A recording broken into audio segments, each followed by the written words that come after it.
And we just need to get that under control so that doctors can practice without feeling the pressure of politics and their fear for being sued. Because they're making us take extremely way too many testings that are over and above because they're just afraid of a lawsuit. We're talking to Steve Nohrden for Congress. He's running in District. Dr. Laura, today is news. Fox News 1280. 1280. KDOX. 369-1280 is the number. My name is Jeremy Wayne, and the station is Fox News 1280 KDOX. I'm here with you till noon. Steve Nohrden joining me. He's running for Congress in District 3. How do you hope to cut through it all and make it past the primary and into the general election? To make it past the primary, I've got to get my name out there. Mm-hmm. And you can't do that if you're being kicked out of debates. Right. But I don't, as I proved at the debate, I don't just sit back and roll over. And I'm going to do what I can. And there's another radio station now that sent out an email saying that they want to hold the debate. I'm not sure what radio station it is. They just sent it this morning, saying that they want to invite all candidates to a debate. I have an idea, but we're not going to mention them quite yet. Yeah, and so that's good.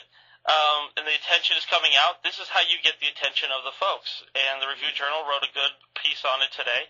Mm-hmm. And when I'm elected to Congress, I'm going to be the same way. If I see an atrocity happening, I'm going to stand up. Well, I would like to know, Steve, when politician became a career, because I thought people were sent to Washington, D.C., or they were sent up to Carson City as representatives. And it seems that everybody in office wants to just keep their job. They don't care about the American people. We've seen this with Obamacare. We saw it with, now, hopefully we don't see it coming with immigration reform. But how do you think this loss of common sense just came into practice? George Washington tried to set a precedent for how things should be. And we have definitely strewn from that. And I think it comes down to corruption. I think there's too many big pockets out there willing to give money to political officials to have them take care of things the way that they want them to take care of it. And I think that by term limits, you can eliminate that. Before we get into clean energy, I want to talk more about real estate, especially here in southern Nevada, because I think that you have a vast knowledge of the real estate market. If I'm reading everything on your bio correctly, how do we turn this housing market around? Well, like I said earlier, yeah, I do sell houses for the banks currently, and the proposal I have is actually a win-win for the banks as well as the homeowners. And I propose that today we stop foreclosing on owner-occupied primary residence homes, and we adjust their mortgage to 90% current loan-to-value. And if they accept this proposal, they will be required to stay in their home for 5 years, and if they don't, they will be responsible for the remaining balance. Now, a lot of people are going to say, well, what if I'm not current? Well, or if I am current, excuse me. And if they choose to become 90 days behind past due, then they too will be able to benefit from this. Because here's the problem. It's no longer the folks that sign the bad loans, like I said earlier. These are the folks who are losing their jobs, that can't afford their homes. And because of this, it is affecting everyone in the economy. It's affecting the man and woman, or the man who does keep paying his mortgage, because he could potentially lose his job. We've seen a lot of our small favorite businesses shut down. And it all started from this. And the way that Fannie Mae has set up the new appraisal process, it's unbelievable. But we have the lowest inventory in houses we've ever had in a long time. And we have this huge demand for this property, but property values are still dropping. And that's because Fannie Mae is forcing it down, because when their appraisals come in, they say, look, the house is worth $200,000, but we're going to appraise it for $195 because it's a declining market. And I say, well, it's a declining market because you're saying it's a declining market. We have the demand far outweighs the supply. And we've always been told that supply versus demand, if the supply is less and the demand is greater, prices go up. Prices need to start going back up. They don't need to skyrocket like they did in the previous, the bubble, but they do need to start going up, and that will help everybody, including the banks. See what the people missed out on by kicking you out of the debate on Friday? The competition is no good. If you're listening right now, don't listen to them. They don't give anybody a chance. Right. So I want to touch upon everything that you're campaigning on, because we only got a few more minutes left in the show. If you're given the honor as congressman, you say here you'll work to increase federal funding for clean energy research and development. How do you propose to do that? Number one, we take money from somewhere else that it doesn't need to be spent.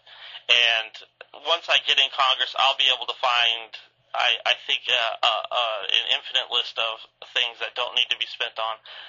For instance, the IRS employs over 88,000 people, according to Wikipedia. I think the newest numbers, 27 million people are just employed by the federal government alone right now. Yeah. How crazy is that? Yeah. And they got the best benefits, which I'm not going to Congress for. No.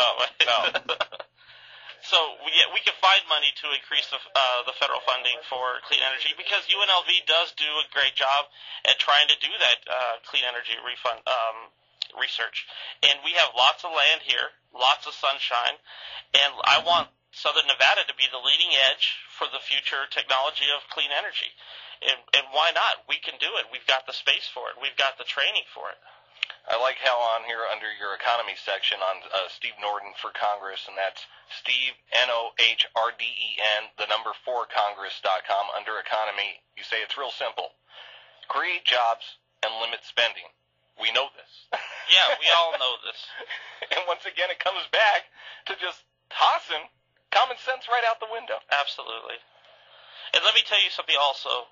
Another way to get to my website is to go to beattitus.com. We bought that domain and forwarded it to our website. I've got to ask you, we've been watching this Arizona immigration law. I've been watching it like a soap opera. Yeah. And I want to know what's happening every second of the day with this thing. And it's funny to me because I know how the news cycle works. But I'll get up at 2 o'clock in the morning and I'll be clicking on Dredge knowing that it won't cycle until about 6 a.m. So how do we get the federal government to enforce the laws already on the books and quit making laws for laws?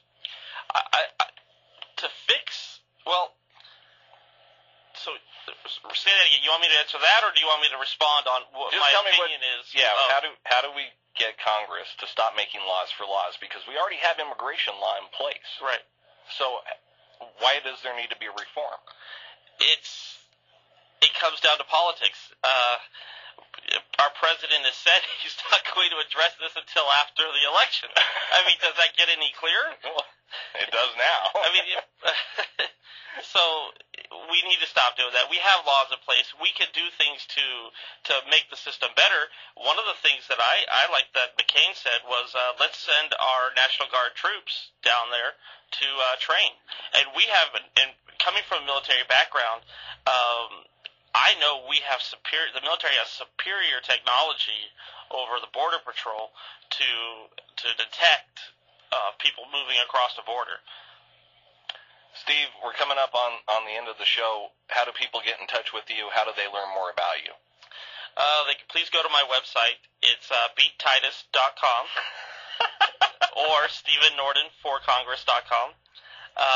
My phone numbers are on there, and all of my email contacts are on there. And I hope to hear from a lot of you. Do you have any kind of events coming up in the near future? People come out, meet the man behind the man behind the man. We have several of them, and we have one at Siena that's going to be coming up. The Siena Siena Community next week on the 15th.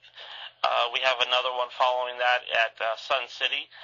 Many events, but I can't rattle them all off to you. But they're on